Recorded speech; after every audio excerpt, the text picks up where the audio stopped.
इस कार्यक्रम के पुण्यार्चक हैं राजवैद स्वर्गीय श्री चंद्र कुमार जैन, राजवैधा स्वर्गीय श्रीमती कुसुम लक्ष्मी जैन की पुण्य स्मृति में पुत्र डॉक्टर पारस कुमार जैन सपरिवार, डॉक्टर शैल कुमार जैन सपरिवार, डॉक्टर अरुण कुमार जैन सपरिवार, डॉक्टर ए.के. जैन, श्रीमती नीलम जैन, पुत्र एवं पुत्रवधू डॉक्टर संकल्प जैन, डॉक्टर सृष्टि जैन सपरिवार, चारबाग, बहन एवं बहनोई श्री शाह कमल इंद्रेश जैन, समधी एवं बेटी दामाद श्री शाह सुमन प्रकाश, श्रीमती मालती जैन, गुना नोएडा, अभिषेक अंचल जैन, नातिन आयशी अमिष्का, समधी श्री शाह लाला वीरसेन जैन, सुशीला देवी जैन, भिंड ग्वालियर, पुत्र एवं पुत्रवधू विनय शशि सरा, बेटी एवं दामाद अभिषेक संश्रिता जैन, नातिन इरिया, समधी श्री शाह प्रदीप जैन, पुष्पा जैन, नवीन आशा जैन, लखनऊ बेंगलोर, बेटी एवं दामाद सृष्टि अनिवार्य जैन, समधी श्री शाह ज्ञानचंद, श्रीमती कुसुम जैन,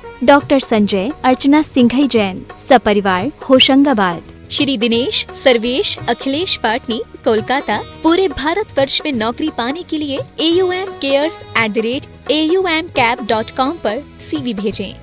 श्रीमती शशि श्री संतोष जैन बेलई वाले कांशल परिवार, त्रिकाल 24 जिन मंदिर रोड, अशोकनगर, मध्य प्रदेश, ज्येष्ठ भ्राता एवं भ्राता वधू श्री आनंद कुमार, श्रीमती गुड़माला जी, ज्येष्ठ भ्राता श्री पवन कुमार जी, भतीजी सूबेदार मोनिका जैन, श्रेष्ठी जैन, पुत्री एवं दामाद श्रीमती ऋचा, श्री अभिषेक दोहित्र अरहम, अग्रिम जैन, उपभोक्ता गुना मध्य प्रदेश, पुत्री एवं दामाद श्रीमती दिव्या, श्री सर्वज्ञ जैन, दमोह मध्य प्रदेश।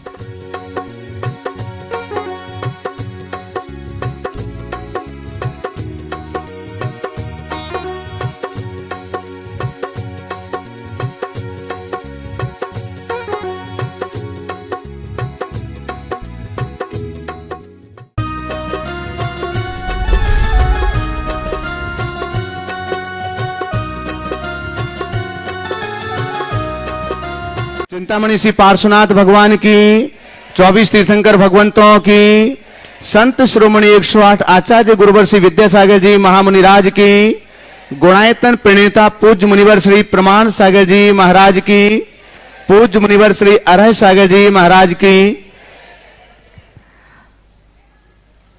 बंधुओं, शंका समाधान के इस लोकप्रिय कार्यक्रम को गुणायतन की तलहटी में स्थित अनंत सिद्धों की वरगणाओं से ऊर्जावंत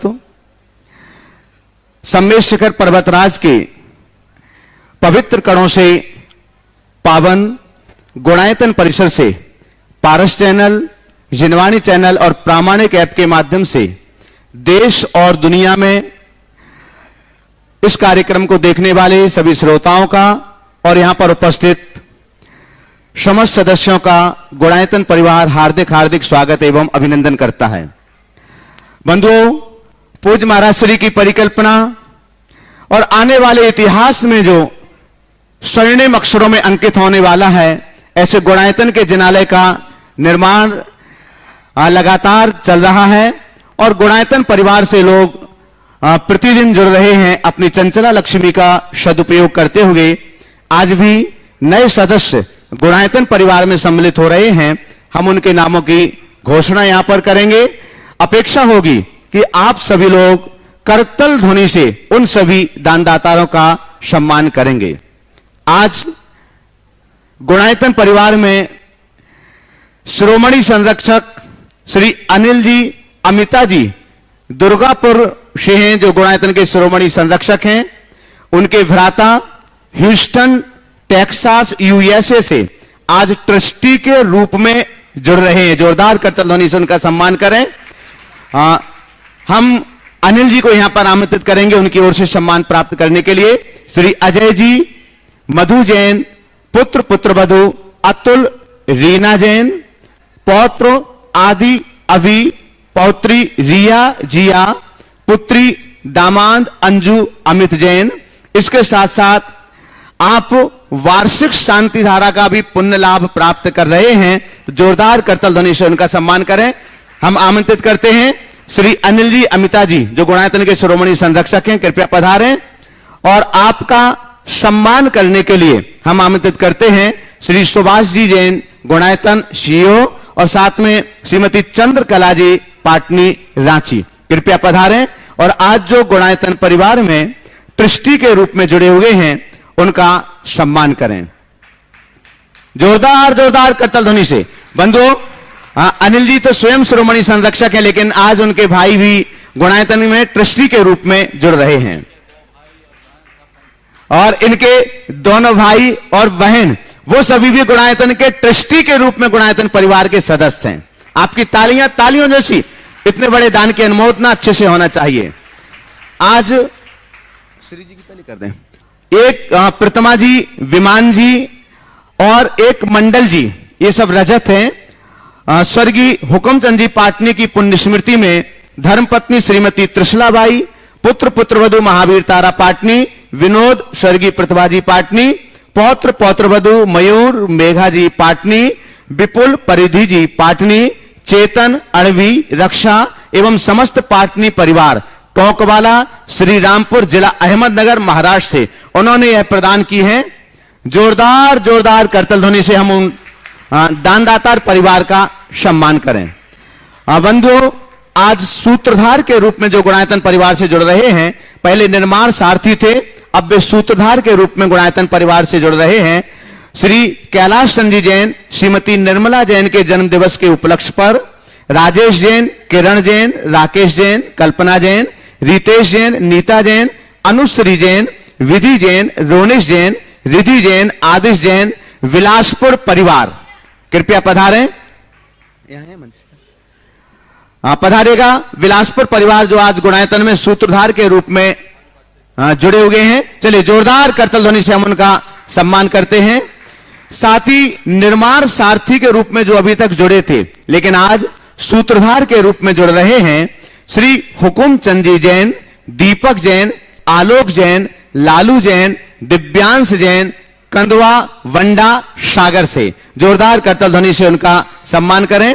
आपका सम्मान करने के लिए हम आमंत्रित कर रहे हैं श्री प्रेमचंद जी जैन, प्रेमी सतना, श्री नरेंद्र जी सेठी कृपया पधारें और आज जो निर्माण सारथी से सूत्रधार के रूप में जुड़े हुए हैं वे उनका सम्मान करें। थोड़ा सा शीघ्रता से ऊपर आ जाएं कंदवा वाले।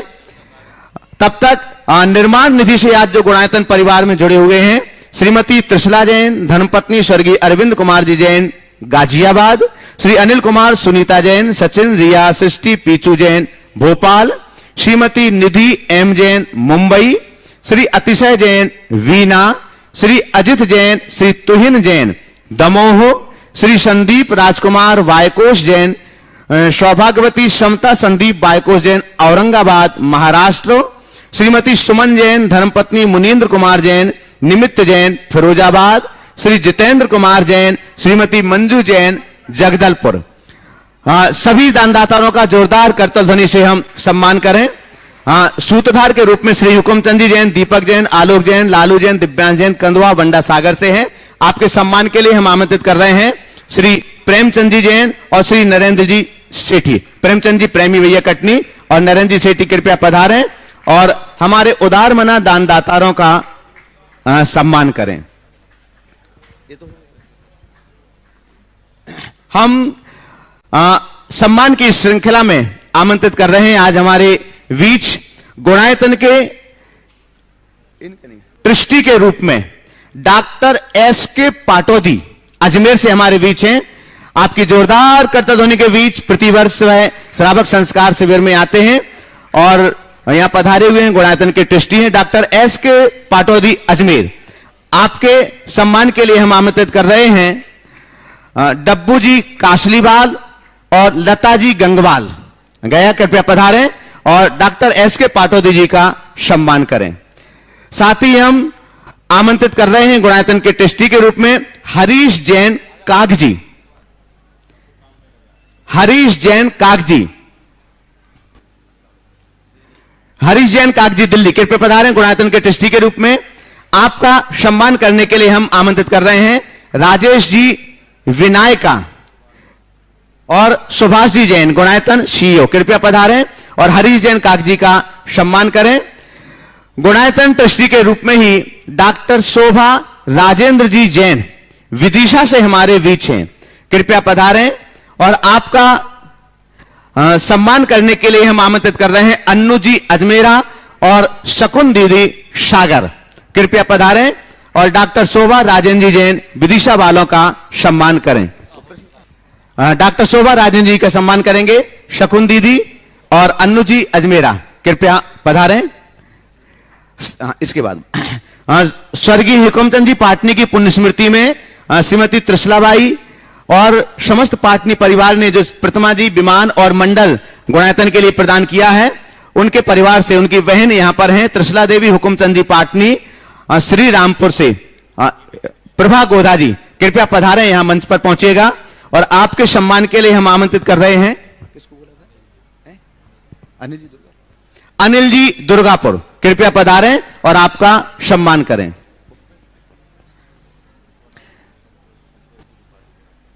संतोष जी रूपाली सतना से गुणायतन के ट्रस्टी के रूप में हमारे बीच हैं। कृपया पधारें और आपके सम्मान के लिए हम आमंत्रित कर रहे हैं श्री प्रेमचंद जी जैन प्रेमी भैया कटनी, बीरेन जी मालथोन। कृपया पधारें और हमारे गुणायतन ट्रस्टी के रूप में आइएगा बंधुओं। और हम सीधे सीधे चलते हैं शंका समाधान के इस सत्र से आपको जोड़ते हैं। देश और दुनिया में इस कार्यक्रम को लाइव देख रहे सभी लोग महाराज श्री के मंगल आशीष की प्रतीक्षा में हैं। आप सभी भी मंगल आशीष की प्रतीक्षा में दोनों हाथों को जोड़िएगा, त्रिवार नमोस्तु करेंगे और महाराज श्री का मंगल आशीर्वाद हम लेते हैं। हे महाराज श्री नमोस्तु नमोस्तु नमोस्तु। हे महाराज श्री, पहले कुछ ऑनलाइन प्रश्नों को हम यहां पर ले रहे हैं। श्री प्रमोद कुमार जी जैन महावीर नगर दुर्गापुरा जयपुर राजस्थान से आपके श्री चरणों में नमोस्तु निवेदित करते हुए पूछ रहे हैं, हे महाराज श्री, कोयल अपने बच्चे कभी भी खुद नहीं पालती, वह चोरी से अपने अंडे दूसरे पक्षियों के घोंसले में रख आती है। अन्य पक्षी की तुलना में अंडे में से कोयल का बच्चा जल्दी निकलता है और कोयल का बच्चा दूसरे के अंडों को नीचे गिराकर घोंसले पर कब्जा कर लेता है और कोयल वहां शिफ्ट हो जाती है। प्रश्न यह है कि इतनी क्रूरता के बावजूद भी हम कोयल को उसके मीठे स्वर के कारण अच्छा मानते हैं। क्या चालाकी भरा मीठा बोलना अच्छा है? देखिए, बड़े विचित्र प्रकार का सवाल है। कोयल के संदर्भ में एक दृष्टिकोण ये है कि कोयल अपना घोंसला खुद नहीं बनाती, कौवे के घोंसले में उसके अंडों को अलग कर अपने अंडे देती है और कौवे उस अंडे को अपना अंडा मानकर उसे सेते हैं। उसका बच्चा निकलता है और समय पाकर वो उड़ जाता है। नीतिकारों ने इसे अलग संदर्भ में लिया और कहा कि कौवों के मध्य में परवरिश होने के बाद भी कोयल मीठा बोलती है, यही महान आत्माओं की पहचान है। एक दृष्टिकोण ये भी है और प्रश्नकर्ता ने अपने प्रश्न को एक अलग मोड़ दिया और उसमें एक बात और जोड़ दिया कि कोयल के बच्चे कौवे के अंडों के या अन्य पक्षियों को अंडों को नीचे गिरा देते हैं। ऐसा वो नहीं करते। जैसा मुझे मालूम है, केवल जब उन्हें जन्म देना होता, अंडे देना होता है, तो कोयल खुद ऐसा करती है। आपने पूछा चालाकी भरी मधुरता क्या स्वीकार्य है? इसे मैं दूसरे संदर्भ में ये कहूँगा कि अगर मनुष्य के जीवन में 100 अवगुण हो और एक वचनों में माधुर्य है तो समाज में वो स्वीकार है। जिसके मुख में मिठास उसका हर दिल में निवास। जिसके मुख में मिठास उसका हर दिल में निवास। जिसके मुख में खटास कोई न फटके उसके पास। समझ गए? तो ये मिठास, बाकी ये तो प्रकृति है। अब कोयल की क्रूरता चतुराई उसकी जगह है, पर मैं ये कहूँगा इसे दूसरे संदर्भ में अगर देखो तो क्रूरता से जन्म लेने वालों के भीतर भी मधुरता हो सकती है। सवाल ये नहीं है कि तुम किस परिस्थिति में जन्मे, सवाल तो केवल ये है कि तुम किस तरह जिए।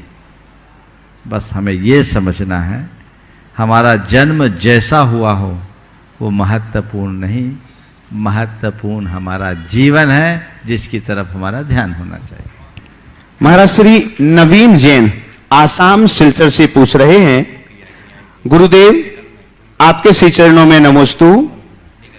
इस जीवन में सबसे अनमोल कहलाती है मुस्कुराहट, जो हर किसी के दिन को, हर किसी के पलों को अनमोल बनाती है। फिर से बोलो। इस जीवन में सबसे अनमोल कहलाती है मुस्कुराहट, जो हर किसी के दिन को, हर किसी के पलों को अनमोल बनाती है। मुस्कुराहट वो दवा है जो हर दर्द को कम करती है। कहते हैं उम्र बढ़ने से मुस्कुराहट नहीं रुकती, पर मुस्कुराहट रुकने से उम्र जल्दी रुक जाती है। ऐसा क्यों? उम्र बढ़ने से मुस्कुराहट नहीं रुकती, पर मुस्कुराहट रुक जाने से उम्र जल्दी रुक जाती है। ऐसा क्यों? देखिए, ये मुस्कुराहट हृदय की प्रसन्नता की अभिव्यक्ति है, और जिसके हृदय में प्रसन्नता होती है उसके अंदर मुस्कुराहट हमेशा बनती है, और यही हमारे दीर्घायुष्यता का एक आधार है। हमारे शास्त्रों में एक बात कही, असमय में मृत्यु के कारणों में एक संक्लेश है। संक्लेश से असमय मृत्यु होती है। जिस व्यक्ति के चित्त में जितना अधिक तनाव होता है वो उतना ज़्यादा दुखी होता है, और उसकी आयु उतनी जल्दी खिरती है। आचार्य कुंद ने ऐसा लिखा, विष भेयन रतक है भय सत्थक गहन संक्लेशानाम संक्लेशेन आहार उच्छ्वासानाम निरोहना खिच दे आयु। तो मन में अगर संक्लेश है तो तुम मौत की ओर जा रहे हो। इसलिए संक्लेश के साथ नहीं, प्रसन्नता के साथ जीने के आदि और अभ्यासी बने। महाराज श्री प्रकाश जी पाटनी अजमेर राजस्थान से पूछ रहे हैं, नमोस्तु महाराज श्री। गुरुदेव, मेरी शंका कल के प्रश्न पर आधारित है जो डॉक्टर प्रद्युम्न जी दिल्ली वालों ने की थी। उसी से जोड़ते हुए मृत्यु, मुक्ति एवं मोक्ष के बारे में बहुत ही संतोषजनक समाधान था। गुरुदेव, इसी से जोड़ते हुए मेरी शंका यह है कि जब कोई साधक मुनि या अन्य वृत्ति देह का त्याग करता है तो सामान्य से कहा जाता है कि उनका देवलोक गमन हो गया है। यह कहां तक सारगर्भित है, और देवलोक की प्राप्ति के लिए साधक पूरे जीवन कठोर साधना करता है क्या, या मुक्ति के लिए? देखिए, देवलोक गमन हो गया और मर जाने के बाद सबके साथ स्वर्गीय लिखा जाता है। ये बात सही है कि इस दुनिया में मरने वाला हर कोई स्वर्ग में जगह नहीं पाता, और इस धरती से मरकर हर कोई देवलोक नहीं जाता। वहाँ तो लिमिटेड व्यवस्था है, हर किसी के लिए जगह नहीं है। फिर भी ऐसा बोला क्यों जाता? तो केवल इसलिए बोला जाता, हमारे देश की परंपरा है, जो उसके ऊपर दुख हो, कष्ट हो, परेशानी हो, उसके प्रति सहानुभूति रखो। वो मर गया तो कम से कम स्वर्गीय बोलकर घर परिवार को संतोष दिला दो, ये उसका परिणाम है। तो देवलोक गमन के पीछे यही उक्ति है, ये एक सांत्वना का भाव है। ये हमारी संस्कृति, हमारी परंपरा है। पर ये मत सोचना जितने मरते हैं सब स्वर्ग जाते हैं, जितने मरते हैं वे सब स्वर्ग नहीं जाते, पर जो मरता है सब स्वर्गीय कहलाता है। केवल इसलिए कि सबको संतोष हो जाए। थोड़ी देर के लिए सोचो, कोई मर जाता है और मरने के उपरांत उसके परिजन विलखते हैं, विलाप करते हैं, और उस घड़ी में कोई कहता, अरे उनकी सदगति हुई होगी, तुम चिंता नहीं करो, आँखों से प्राण निकले हैं, मस्तिष्क से प्राण निकले, मुख से प्राण निकले, वो सदगति का द्योतक है। सुन के संतोष होता है कि नहीं होता? होता है ना। क्या सोचते हैं, अच्छी जगह गए। तो हमारी संस्कृति है, उसके दुख में नमक क्यों डालो? उसको मरहम लगाओ और उसको स्वर्गीय बना दो कि वो स्वर्गीय हुए हैं, उसे देवलोक पहुंचा दो। अब जहाँ पहुंचना होगा वो तो वो जाने, जहाँ की टिकट कटी होगी वहीं जाएंगे, जैसा जीवन जिएंगे वैसा होगा।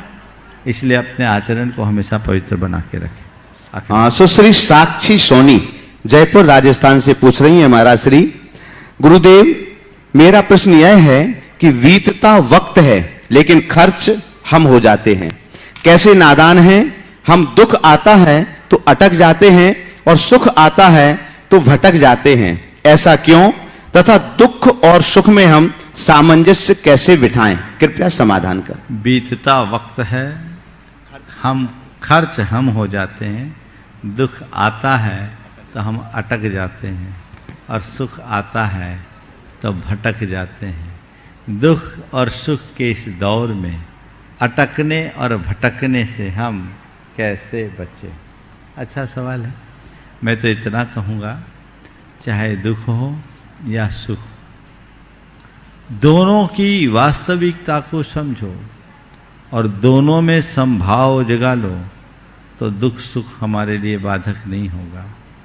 जो दुख को बुरा और सुख को अच्छा समझते हैं वे दुख में अटकते हैं और सुख में भटकते हैं, लेकिन जिनके हृदय में दुख और सुख में समभाव होता है, दोनों को कर्म की परिणति मानते हैं, वे न दुख में अटकते हैं न सुख में भटकते हैं। पूज्य महाराज श्री श्रीमती वंदना पवन जी जैन सतना आपके श्री चरणों में नमोस्तु निवेदित करते हुए पूछ रही हैं, महाराज श्री शंका समाधान का यह लोकप्रिय कार्यक्रम जिसे देश और दुनिया के सभी लोग देखते हैं, हमने अभी ये अनुभव किया है और प्रत्यक्ष उदाहरण भी सामने हैं कि शंका समाधान के इस सत्र को जो भी संचालित करते हैं, जैसे ब्रह्मचारी रोहित भैया संचालित करते थे तो वे मुनि श्री संधान सागर जी महाराज बन गए, विमल जी दादाजी संचालित करते थे तो वे छुल्लक वरदत्त सागर जी बन गए। महाराज श्री अब आपके ज्ञान में अगला नंबर किनका है, कृपया मेरी जिज्ञासा का समाधान करें। मैं तो यही चाहता हूं जो जो मेरे बाजू में बैठे वो मेरे नीचे नहीं मेरे बराबर बैठे। अब ठीक है, यही समझ लो, भविष्य के हिसाब से अगर देखा जाए तो जो बाजू में बैठे उनका ही नंबर आता है, और आ जाए बहुत अच्छी बात है। अब थोड़ा सा विकर्ष को सोचना पड़ जाएगा लेकिन क्या पता उसकी परिणति कब हो जाए। निश्चित यदि ये होता है तो ये बड़ा सुयोग है। गुरुदेव की कृपा किस पर कब बरस जाए कोई पता नहीं, और यही हमारे जीवन का लक्ष्य होना चाहिए, यही हमारा उद्देश्य होना। जय श्री जयचंद जी पाटनी एलोरा महाराष्ट्र से आपके श्री चरणों में नमोस्तु करते हुए पूछ रहे हैं, महाराज जी बड़ी विनयता के साथ पूछना चाहती हूं कि ससुराल में एक बहू की जिंदगी में ऐसे बहुत से प्रसंग आते हैं जब घर के किसी सदस्य के द्वारा कोई आपत्ति उनके ऊपर आती है और उसका परिणाम बहू को भुगतना पड़ता है, या फिर कुछ समय के लिए मानसिकता खराब हो जाती है। तो महाराज श्री मैं पूछना चाहती हूं ऐसे समय में कैसे बर्ताव करें, किस तरह धीरज से काम लें और अपने आप को कैसे संभालें ताकि बड़ों का अपमान भी ना हो और मन भी शांत हो सके। देखिए, घर परिवार में यदि ऐसा कुछ घटता है, आपत्ति विपत्ति आती है, तो उस घड़ी हमें बड़ी कुशलता, धैर्य, संयम और सकारात्मकता का परिचय देना चाहिए। यदि ऐसे घड़ी में कोई किसी प्रकार का आरोप प्रत्यारोप करते भी है तो उसे नज़रअंदाज करना चाहिए, सुनकर अनसुना करना चाहिए, उससे प्रभावित न होकर अपनी पहली प्राथमिकता समस्या के समाधान के लिए देनी चाहिए। हमारे सामने जो समस्या आई है वो चुनौती बनकर आई है और हमें उसका समाधान खोजना है, ये पहला प्रयास होना चाहिए। और यदि ऐसा प्रयास करते हैं तो सारे काम सहज घटित हो सकते हैं। अगले प्रश्न के लिए हम आमंत्रित कर रहे हैं श्री अनिल जी अनिता जी जैन, गुणायतन शिरोमणि संरक्षक पहुंचे। पूज्य महाराज श्री श्रीमती पुष्पलता जैन वीना, चलेगा। अनिल जी अमिता जी जैन शिरोमणि संरक्षक गुणायतन, और आपके बाद में तैयार रहेंगे श्री विनोद कुमार जी वैशाखिया ट्रस्टी गुणायतन सागर। गुरुदेव के चरणों में शत शत वंदन, शत शत वंदन। गुरुदेव, दुख आता है तो दरवाजा तोड़कर चला आता है और बहुत ही ताकत से आता है, और जब सुख आता है तो उसके लिए हमें दरवाजे स्वयं खोलने पड़ते हैं, स्वयं प्रयास करना पड़ता है। तो गुरुदेव, क्या दुख का साम्राज्य इतना ताकतवर है और सुख का साम्राज्य कमजोर है? इस शंका का समाधान कीजिए। बहुत अच्छी बात कही। दुख आता है तो दरवाज़ा खोल कर आता है, सुख के दरवाजे हमें स्वयं खोलने पड़ते हैं। क्या दुख का साम्राज्य सुख के साम्राज्य से अधिक ताकतवर है? मुझे ज़्यादा नहीं पता, पर मैं इतना ही जानता हूँ, उजाला केवल पूरब से होता है, सूरज पूरब में उगता है, लेकिन अंधेरा दसों दिशाओं में। समझ? सूरज पूरब में उगता है, अंधेरा दसों दिशाओं में होता है। पर एक विशेष बात है, भले सूरज पूरब में उगता है, पर एक पल में सदियों के अंधेरे के साम्राज्य को दूर कर देता है। दुख आकर के हमें हिलाता है, लेकिन सुख के एक पल में ही मनुष्य अपने सारे दुखों को भूल जाता है। दुख अंधेरा है, सूर्य प्रकाश है। अंधेरा सुलभ है, प्रकाश दुर्लभ है, लेकिन महत्ता अंधेरे की नहीं, महत्ता उजाले की है। तो हम उजाले की प्रतीक्षा करें और उजाले की उपासना। नमोस्तु गुरुदेव, नमोस्तु। विनोद कुमार जी वैशाखिया सागर गुणायतन ट्रस्टी, और आगे तैयार रहेंगे सुधा जी वरजात्या जसपुर। हे मुनि प्रमाण सागर महाराज के चरण कमलों नमोस्तु नमोस्तु नमोस्तु। मेरा सवाल है, व्यक्ति के जीवन में दो चीजें देखी जाती हैं, एक उसका अपना भाग्य, दूसरा उसका कर्म। तो महाराज जी श्री इन दोनों के क्या अंतर हैं, कृपया मार्गदर्शन दीजिए। मनुष्य के जीवन में दो चीजें देखी जाती है, एक भाग्य और एक कर्म। आपने पूछा इन दोनों में आप क्या अंतर है? देखो, आज आपका यहां नंबर लगा, ये आपका भाग्य है, लेकिन ये वहीं एक और, ये आपका भाग्य है जी, है ना? है। लेकिन ये भाग्य कब जगा?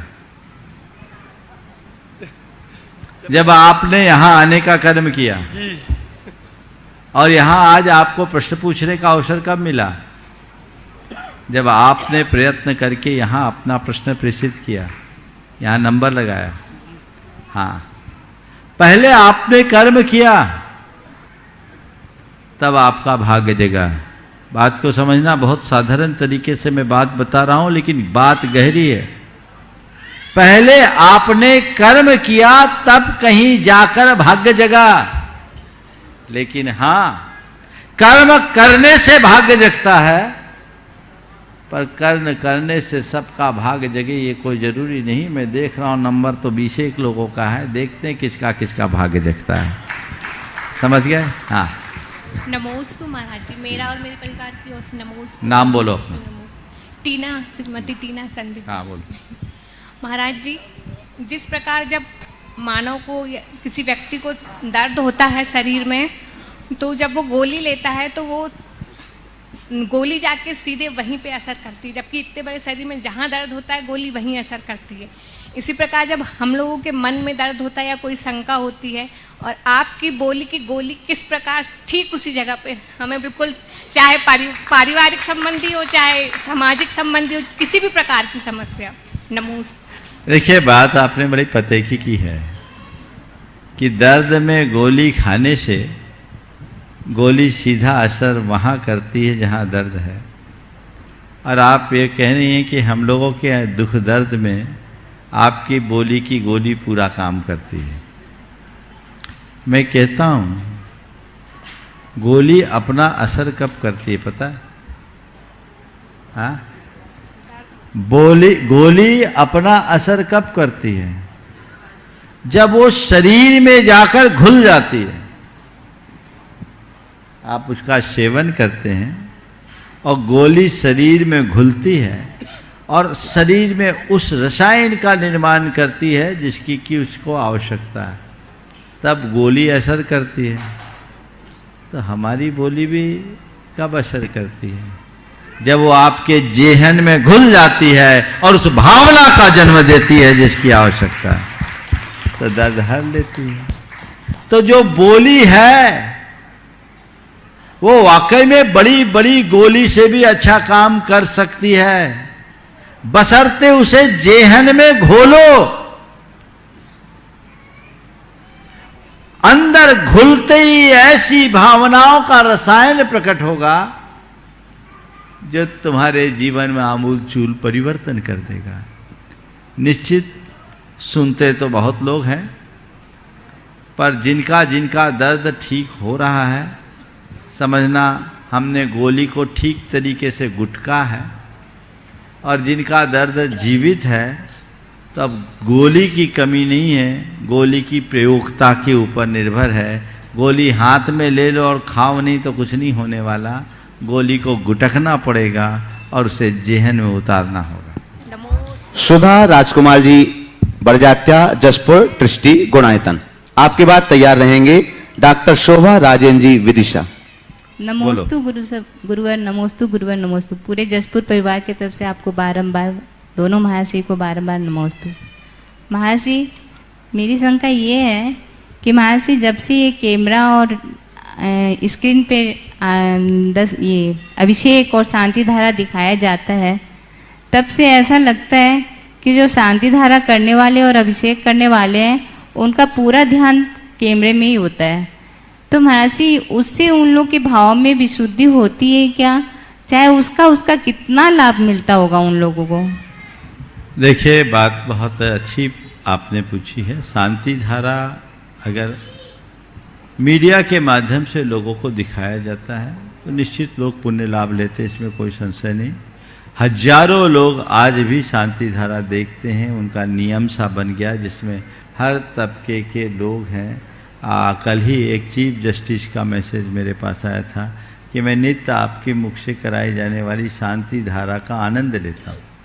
हर स्तर के लोग, माने वो तो अपनी विशुद्धि बढ़ा रहे, पर कैमरा बहुत खराब चीज है। जहां सामने दिखता है ना, तो चेहरे का रंग ढंग बदल जाता है, चाहे वो किसी भी उम्र का हो। मैं लोगों से कहूंगा कि शांति धारा करते समय अपना ध्यान कैमरे पर न रखकर प्रभु पर रखो, अपने प्रयोजन पर रखो। चलो, चेहरा दिखाना ही है ना, तो शुरू करने के पहले एक बार दिखा दो और फिर भगवान को देखो और किसी को मत देखो। ये आनंद, ये बार बार ये राग तुम्हारी विशुद्धि को प्रभावित करेगा और उससे तुम्हें जो लाभ मिलना उससे वंचित हो जाओगे। लोगों को अपना मुंह दिखा करके क्या पाओगे? जीवन ऐसा जियो कि लोग तुम्हारे मुंह देखने के लिए बेबस हो उठे, ऐसा पुरुषार्थ करो। एक छवि देखने के लिए तरस जाए, ऐसा पुरुषार्थ करो।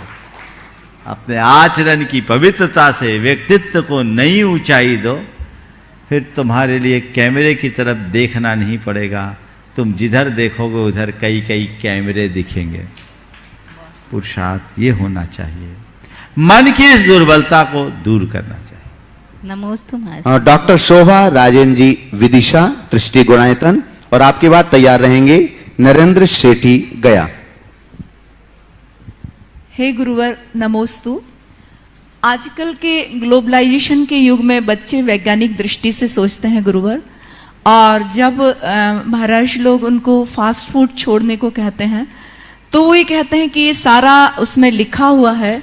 क्या है? जैसे कि बिस्किट है, ब्रेड है, तो बोले पहले जमाने की बात थी कि कैसे भी बनता था, कुछ ओपन नहीं होता था, लेकिन आज एक एक चीज स्पष्ट है कि इसमें क्या डला हुआ है, क्या है। तो फिर हमको क्यों बोला जाता है कि ये सब चीजें छोड़ें, ये सब अच्छी नहीं है? तो महाराज इस बारे में मार्गदर्शन देखिए, करना। सबका अपना अपना ओपिनियन है जी। और दृष्टिकोण। जहां तक छोड़ने और छुड़ाने का सवाल है, मेरी धारणा बिल्कुल अलग जी। मेरा मानना है चीजें छुड़ाई नहीं जाती, छोड़ी जाती। और इसलिए मैं कभी किसी से कुछ छोड़ने के लिए नहीं बोलता, पर मैं देखता हूँ मेरे पास आने वाले लोग सब कुछ छोड़ने को तैयार हो जाते हैं। हम प्रेरणा दें, भावना जगाएं, उन्हें समझाएं हित अहित के विषय में, और कोई भी बात यदि वो सेवन के अयोग्य हो तो उसे हम तार्किक और वैज्ञानिक ढंग से बता दें कि ये चीज सेवन के लायक है और ये चीज में ये कमी है इसलिए सेवन के अयोग्य है। बाकी तुम देख लो, किसी के पीछे पड़ जाने से काम नहीं चलता। तो हमें केवल बताने भर की जरूरत है। सामने वाले के अंदर हमारे वचनों पर विश्वास होगा, भरोसा होगा, और उसका भवितव्य अच्छा होगा तो अपने आप खींच लेगा, वो स्वीकार लेगा। मैंने देखा है कि जब किसी को जबरदस्ती छुड़ाया जाता है तो आपके पास आना छोड़ देता है, चीज़ों को नहीं छोड़ता। तो जबरदस्ती किसी को त्याग नहीं कराना चाहिए, त्याग की भावना जगानी चाहिए।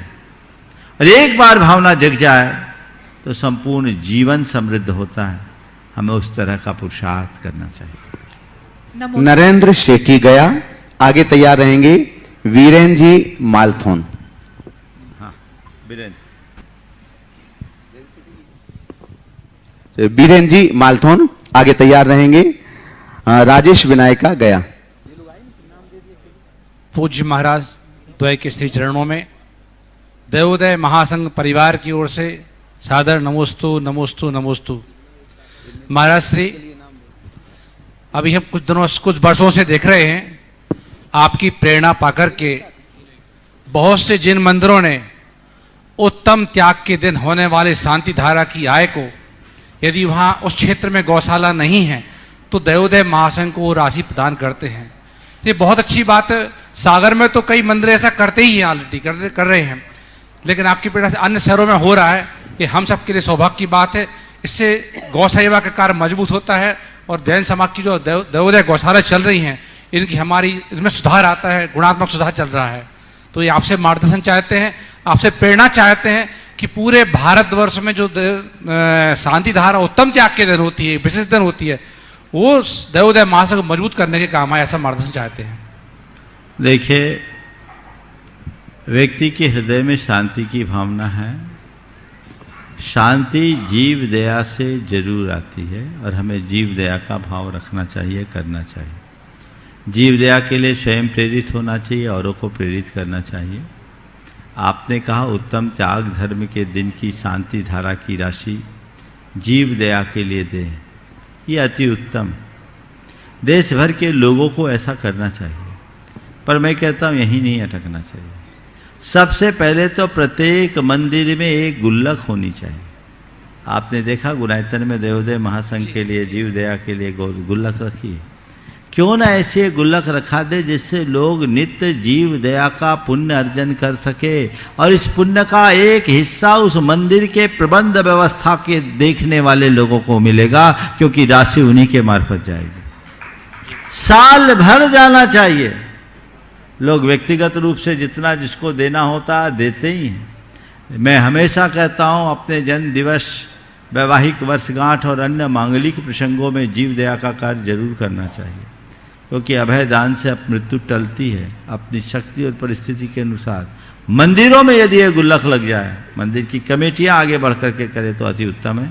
त्याग धर्म के दिन हम चारों प्रकार का दान करते हैं, तो उसमें शांति धारा की राशि आए सो आए ही, पर हर व्यक्ति को जीव दया के लिए भी अपनी ओर से शक्ति अनुसार अपनी राशि देते रहना चाहिए, ताकि इस जीव दया का कार्य हमेशा, इस जीव दया के कार्य को गति दी जा सके और देवोदय महासंघ के हाथ को मजबूत किया जा सके। पिछले अनेक वर्षों से देवोदय महासंघ बहुत अच्छा काम कर रहा है और आप लोगों का सहयोग भी मिल रहा है। यदि यही स्थिति बनी रही तो आने वाले दिनों में बहुत अच्छा हो। नरेंद्र शेट्टी गया नहीं। चलिए, उषा जी अजमेरा गुणायतन ट्रस्टी तैयार रहेंगे। उसके पहले कीर्ति अरविंद राजा जबलपुर। दोनों मुनि राजों के चरणों में सत सत वंदन। गुरुवर, ये प्रश्न बचपन से मेरे सामने कई बार आया है किसी ना किसी रूप में, पर मुझे आज तक इसका समाधान नहीं मिला। गुरुवर, बचपन से मैं अपने मम्मी पापा साथ बहुत घूमने गई हूँ, बट कई बार ऐसा होता था कि मैं अकेली बच्ची होती थी और बाकी सब बड़े होते थे। और अभी भी जैसे मैं यहाँ आई हूँ, मैं अकेली, इस एज ग्रुप में मैं अकेली हूँ। ऐसा मुझे कई बार लाइफ में मिलता है। तो सब मेरे से यही पूछते हैं, तेरा मन कैसे लगता है, तू एक एक महीने कैसे रह लेती है? तो गुरुदेव मैं क्या जवाब दूं? बोलो कि हम ऐसे परिवार में जन्मे हैं और हमारे परिवार का ऐसा वातावरण है कि बड़े बच्चों के साथ बच्चे हो जाते हैं और बच्चे बड़ों के साथ बड़े बन करके कंपनी दे देते हैं। हमें किसी की जरूरत ही नहीं। आपको क्या लगता है? तुम ये बताओ, तुम्हें तुम क्यों बोलो बस मेरी माँ भी है, मेरी फ्रेंड भी है, मेरे पिता भी हैं और जब समय पर दोस्त भी हैं। ऐसा कर लो। चलो। हाँ, उषा देवेंद्र अजमेरा गया, ट्रस्टी गुणायतन। आगे तैयार रहेंगे वेदांश जैन सागर। दोनों गुरुवरों के चरणों में मेरे परिवार की ओर से और मेरी ओर से सत सत नमोस्तु नमोस्तु नमोस्तु। गुरुदेव, मेरा प्रश्न ये है कि प्रश्न भी है और निवेदन भी है कि अब पर्युषण पर्व आ रहे हैं, परसों से ही पर्युषण पर्व शुरू होने जा रहे हैं और यहाँ पे संस्कार शिविर का बृहत आयोजन हो रहा है। तो मैं चाहती हूँ कि उस शिविर के माध्यम से या आप ये हमें मार्गदर्शन दें कि पर्युषण पर्व में छोटे बड़े सभी हम लोग व्रत नियम कुछ न कुछ संकल्प करते हैं, तो वो व्रत नियम लेने का प्रारूप स्वरूप क्या होना चाहिए जिससे हमें अधिक से अधिक लाभ मिल सके? देखिए, व्रत नियम के प्रति हमेशा उत्साह रखना चाहिए, अपनी शक्ति के अनुसार व्रत नियम लेना चाहिए और जो भी व्रत नियम लें उसको निष्ठा से निभाना चाहिए। ये बात सदैव ध्यान रखना चाहिए कि बिना व्रत के जीवन का उद्धार नहीं है। इसलिए हर व्यक्ति को व्रतनिष्ठ होना चाहिए। देखिए, मैं कितना कर सकता हूँ, इसके लिए कोई एक गाइडलाइन नहीं दी जा सकती, पर मूलभूत इतना तो हो, एक व्रत ले कि मैं संयम के रास्ते में ज़्यादा आगे नहीं बढ़ सकूं तो कोई बात नहीं, कम से कम अभक्ष का सेवन और मर्यादा विहीन आचरण न करने का संकल्प तो ले लो। यदि ये दो चीज़ें लोगों के जीवन से जुड़ जाए तो बाकी चीज़ें अपने आप जुड़ेंगी। हाँ। वेदांश जैन सागर और आपके बाद तैयार रहेंगे सम्यक जैन पिपरई। नमोस्तु भगवान, मेरे और मेरे परिवार की तरफ से बारंबार नमोस्तु नमोस्तु नमोस्तु। महाराज जी, मेरा प्रश्न यह है कि हम कैसे अपने परिणामों को विशुद्ध बना सकते हैं जिससे कि हम धर्म मार्ग में आगे बढ़ते रहें? अपने परिणामों को विशुद्ध कैसे बनाएं कि धर्म मार्ग में आगे बढ़ते रहें? धर्म मार्ग में आगे बढ़ना है, परिणामों को विशुद्ध बनाना है तो सबसे पहले सद निमित्तों का आश्रय लो, अशुभ निमित्तों से बचो। समझ गए? जितना बन सके अशुभ निमित्तों से अपने आप को बचाने की कोशिश करो। गुरुजनों के सानिध्य के साथ साथ स्वाध्याय करने का अभ्यास करो और नियमित भावना योग करो। परिणामों की विशुद्धि हमेशा बनी रहेगी। और हर पल सोचो, मुझे निर्ग्रंथ बनना है, मुझे मुनि बनना है, मुझे मुनि बनना है। बस ये ध्यान में रखोगे तो तुम्हारा रास्ता जरूर प्रशस्त होगा। महाराज जी, मेरा एक और प्रश्न है। बोलो। कि अभी हमारा मन तो मुनि महाराज जी के पास बहुत लगता है, लेकिन हम ऐसा क्या करें कि बड़े होने के बाद भी ये मन लगा रहे? बस लौ लगाए रखना, बीच में गैप मत करना। समझ गए? तो बस आगे अभी मुनि महाराज के पास रहने का मन लगता है, फिर मुनि बनकर के मन लगेगा। नमस्ते महाराज। सम्यक जैन पिपरई और आगे तैयार रहेंगे राजकुमार जी काला गुणायतन। मेरे जन्मदाता माता पिता की तरफ से मेरे गुरु चरणों में बारंबार नमोस्तु नमोस्तु नमोस्तु। गुरुवर, धारणा ज्ञान क्या है? अगर किसी के दिमाग में कोई गलत धारणा घर कर जाती है तो उसको कैसे निवारण करें? नमोस्तु। देखिए, धारणा हम अगर शास्त्रीय भाषा में कहें तो किसी भी बात को कालांतर में न भूलना, इसको बोलते हैं धारणा, जो मति ज्ञानावरण कर्म के 6 उपशम से होते। अब कोई बात किसी के मन में बैठ जाए, खासकर गलत धारणा, अच्छी धारणा को लेकर तो कोई बात ही नहीं है, उसको निकालना बड़ा कठिन होता है। और उसे निकालना तभी संभव है जब मनुष्य के हृदय में क्षमा का भाव। क्षमा में वो ताकत है कि वो पुरानी सारी मलिनता को दूर कर देती है और मन को साफ कर देती है। तो क्षमा भाव रखें, बार बार क्षमा करें, क्षमा मांगे, तो हम अपनी धारणा में बदलाव ला सकते हैं। राजकुमार जी काला गुणायतन, और आपके बाद तैयार रहेंगे शैलेंद्र अंजलि जैन जबलपुर से।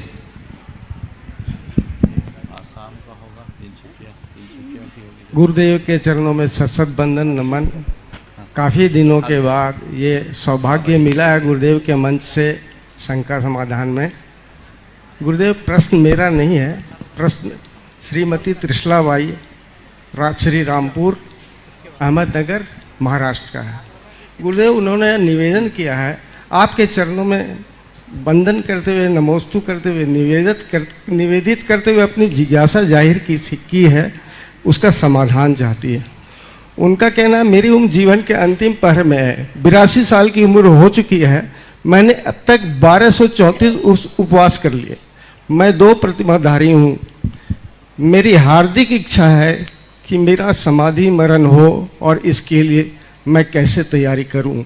किसी साधु या माता जी के समीप मेरी समाधि मरण हो, ऐसा आशीर्वाद चाहिए और आपका मार्गदर्शन चाहिए। बहुत उत्तम बात है, आपने अपने जीवन में बड़ी तपस्या की और व्रती जीवन जी रहे हैं। एक बार इनके इस व्रती जीवन की अनुमोदना सबको करनी चाहिए। बड़ी प्रसन्नता है कि आपके हृदय में समाधि मरण की भावना है। सबसे पहली बात तो समाधि मरण की नित्य भावना भाते रहें।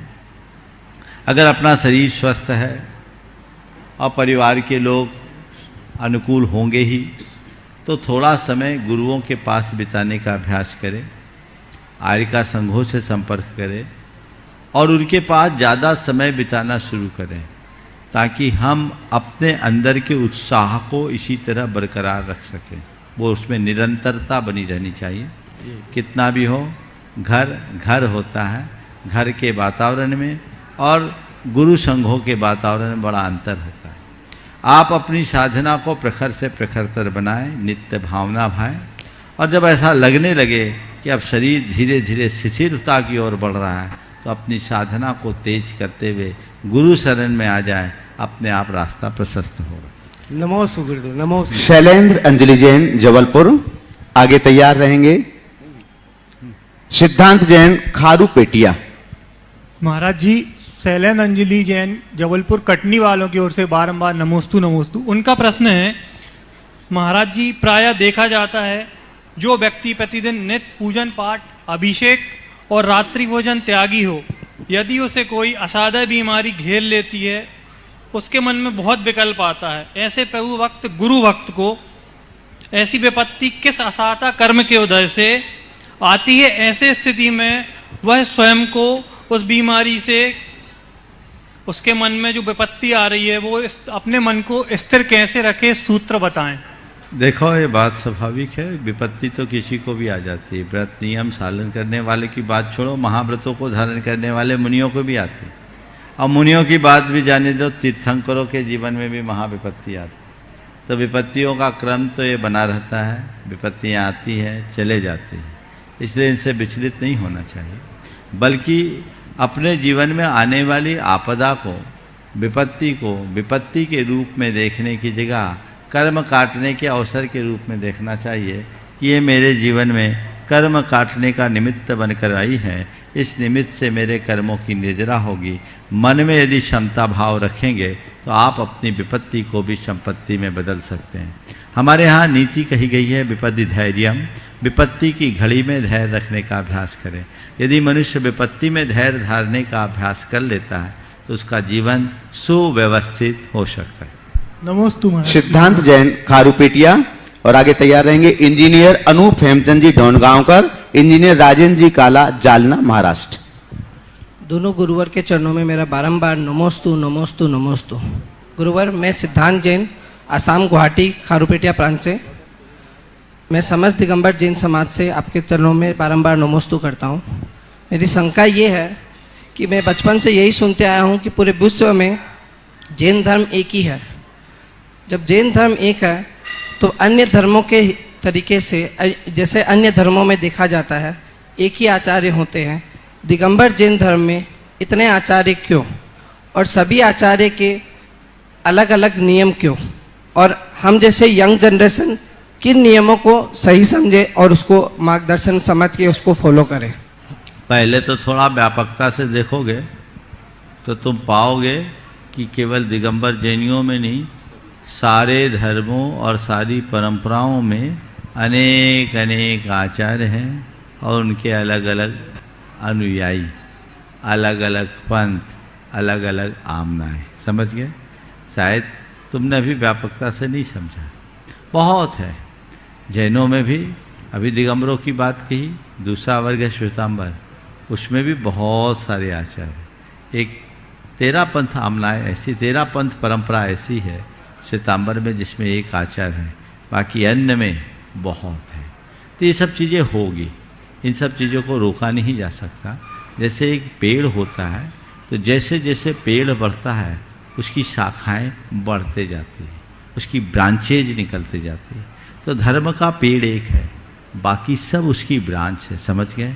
तो ये हमें ये देखना चाहिए, शाखाएं जितना पेड़ बढ़ेगा उसकी शाखाएं बढ़ेगी, शाखाओं से कोई दिक्कत नहीं, बशर्ते उसकी जड़ एक हो। अगर जड़ अलग हो तो खतरा है। समझ गए? बस शाखाएं अपना बढ़े, जिसको जो शाखा अच्छी लगे वो देखे। समझ गए? मूलतः हमारा धर्म वीतरागता का है, हमारा धर्म अहिंसा का है, जिसमें अहिंसा और वीतरागता का पोषण हो, हम उस वृक्ष की छाया में जाए। समझ गए? जहाँ हिंसा है और जहाँ राग है, समझना वो धर्म का वृक्ष ही नहीं, चाहे उसके लिए कितना भी बड़ा धर्म का लेबल लगा हुआ क्यों ना दिखे। हमें अपनी आंखों को स्पष्ट रखना चाहिए, और जहाँ अहिंसा और वीतरागता का पोषण दिखे वहाँ समर्पित हो जाना चाहिए। इंजीनियर अनूप खेमचंद जी डोनगांवकर और राजेंद्र जी काला, जालना, महाराष्ट्र। आपके बाद तैयार रहेंगे अनिल सुनीता जैन, भोपाल। नमोस्तु महाराज श्री।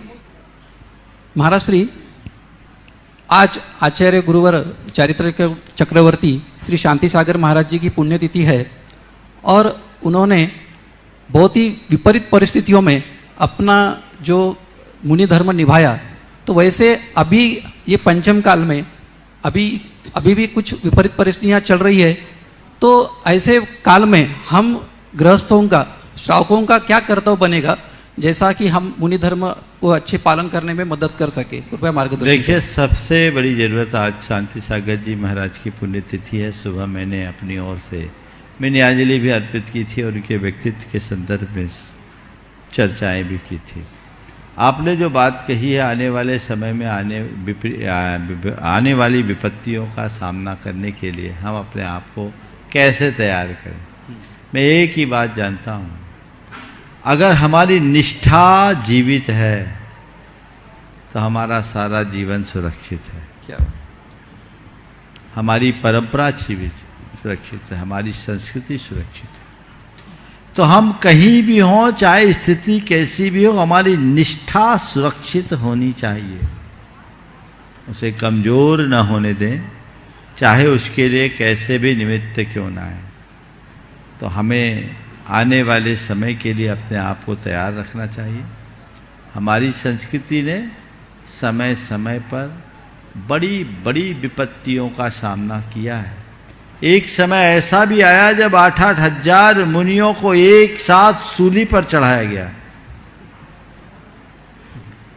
लेकिन इतना सब कुछ होने के बाद भी हमारी निष्ठा को कोई नष्ट नहीं कर सका। आज तक धर्म की परंपरा बनी है, पंचम काल के अंत तक ये निष्ठा रहेगी और धर्म की परंपरा बनी रहेगी। इसलिए ये तो समय काल है, पंचम काल है, उपद्रव, उपसर्ग, आपत्तियां, विपत्तियां आएगी, पर हमें उससे प्रभावित नहीं होना है, हमें उनका सामना करना है और अपने जीवन को आगे बढ़ाना। नमस्ते गुरुजी। तैयार रहेंगे अनिल सुनीता जैन, भोपाल। बंधुओं, कल का एक दिन आपके बीच में है। 10 तारीख को परसों प्रातःकालीन वेला से पर्वराज पर्यूषण की मांगलिक क्रियाएं प्रारंभ हो जाएंगी, और आप सभी को विदित है, जो लोग प्रतिवर्ष पर्वराज पर्यूषण के श्रावक संस्कार शिविर में आते हैं उनके लिए तो लगभग जानकारियां है ही हैं, लेकिन जो लोग नए रूप से आ रहे हैं चूंकि ये सम्मेद शिखर तीर्थराज है तो लोग 2 दिन 3 दिन पहले से ही आ गए हैं कि पहले पहुंच करके हम पर्वतराज की वंदना कर लेंगे और बाद में श्रावक संस्कार शिविर का सौभाग्य भी प्राप्त करेंगे। और उस श्रावक संस्कार शिविर में 10 लक्षण विधान का आयोजन किया जाता है। साधना पक्ष तो आपका रहता ही रहता है, हम साधना तो करते ही करते हैं व्रत और उपवास के माध्यम से, लेकिन भक्ति आराधना का सुअवसर भी आपके हाथों में होता है, जिसे 10 लक्षण विधान के माध्यम से आप संपन्न करते हैं। और यह हम जानते हैं कोई भी विधान बिना महापात्रों के संपन्न नहीं हो पाता है। प्रतिवर्ष की भांति इस वर्ष भी सौभाग्य आपके हाथों में होगा। 10 लक्षण विधान के सौधर्मिंद्र, 10 लक्षण विधान क्या संपूर्ण शिविर के और 2-2 मंडल 10 लक्षण विधान के दोनों मंडल दोनों श्री जी के समक्ष बनते हैं। उसके सौधर्मिंद्र, कुबेर, महायज्ञ नायक, चक्रवर्ती, श्रावक श्रेष्ठी, ईशान, सानत कुमार, माहिंद्र, इन 8 महापात्रों का चयन हम 10 तारीख को प्रातःकालीन वेला में देख लेंगे। जैसा भी कल शाम को अगर रहता है तो कल शाम को भी है, परसों जैसा भी रहेगा, तो इन 8 पात्रों का महापात्र जो है उनका चयन किया जाएगा। यह सौभाग्य आपके लिए है कि यहां पर जितने शिवरार्थी हैं उन सबके शिरोमणि बनकर के आप इस मंच पर विराजित होकर के सपरिवार पूजन और विधान का सौभाग्य प्राप्त करेंगे। और आपके निमित्त से ऑनलाइन हजारों शिवरार्थी जो अपने घर पर बैठ करके इस विधान और पूजन को संपन्न करेगा, उसका पुण्य भी आपकी ही झोली में जाएगा। तो हाँ, इच्छुक महानुभाव जो भी हैं आप संपर्क कर लें, हमसे संपर्क कर लें, कार्यालय में संपर्क करें, तो आप अपनी भावनाएं वहां पर रख सकते हैं। संक्षेप में मैं आपके लिए बतला दूं, सुबह 5:10 पर भावना योग होगा, 6 बजे से अभिषेक शांति धारा, ये आप प्रामाणिक ऐप पर लाइव देख सकते हैं। 8:40 पर पूज्य महाराज श्री का मंगल प्रवचन, जिसे आप जिनवाणी चैनल पर लाइव देख सकते हैं। दोपहर को 2:30 बजे से तत्वार्थ सूत्र के 10 अध्याय का वाचन, 3 बजे से तत्वार्थ सूत्र के एक अध्याय का अर्थ, और 5 बजे से प्रतिक्रमण और गुरु भक्ति, ये भी आप प्रामाणिक ऐप पर लाइव देख सकेंगे। प्रामाणिक ऐप और यूट्यूब चैनल, और 6:20 पर शंका समाधान का यह लोकप्रिय कार्यक्रम आप पारस चैनल के माध्यम से लाइव देख सकेंगे। अनिल सुनीता जी जैन, भोपाल। मुनि द्वय के चरणों में अनिल कुमार सुनीता जैन भोपाल का बारंबार नमोस्तु, और भोपाल समाज की तरफ से भी नमोस्तु। महाराज जी कहते हैं किसी समय में अफगानिस्तान में बौद्ध धर्म का बहुत प्रभाव था, और वहाँ पर बुद्ध भगवान की बामियान में बहुत बड़ी प्रतिमा थी। बाद में इस्लाम का वहाँ पर शासन आया, और उन्होंने विश्व के सभी राष्ट्राध्यक्षों के अनुरोध के बावजूद उस बुद्ध प्रतिमा को बुरी तरह से छत-विछत करके तोड़ दिया। तो मेरा ऐसा निवेदन है, मेरी ऐसी उम्मीद है कि भारत में ऐसा कभी ना हो, और हम अभी से मतलब इस चीज़ के लिए ये मतलब तैयारी रखें कि भविष्य में हमारे धर्मायात्राओं का कोई नुकसान ना हो। उसके लिए आप कुछ मार्गदर्शन दें। देखिए, ये तो बड़ा दुर्भाग्यपूर्ण बात है। हमारे संस्कृति के कोई भी अवशेष सुरक्षित होने चाहिए, चाहे वे किसी भी धर्म या परंपरा के हों, क्योंकि वो हमारे संस्कृति का गौरव गान करते हैं। अफगान में जो भी हुआ वो बहुत बुरा हुआ। जहाँ तक भारत का सवाल है, मुझे नहीं लगता कि भारत में कभी ऐसी स्थिति आएगी। हमारे देश की सरकार अच्छी है, हमारे देश का संविधान अच्छा है, हमारे देश का शासन प्रशासन अच्छा है। ऐसा अंधेरा नहीं हो सकता। एक काल था जब भारत में भी बहुत सारी मूर्तियों को तोड़ा गया, पर मुझे नहीं लगता कि अब कोई जल्दी ऐसा कुछ होगा, और हम सब ऐसी भावना भाएं कि हमारे यहाँ ऐसी स्थिति कभी निर्मित न हो। समय आप सबका हो गया, यहीं पर विराम। बोलिए परम पूज्य आचार्य गुरुवर श्री विद्यासागर जी महाराज की।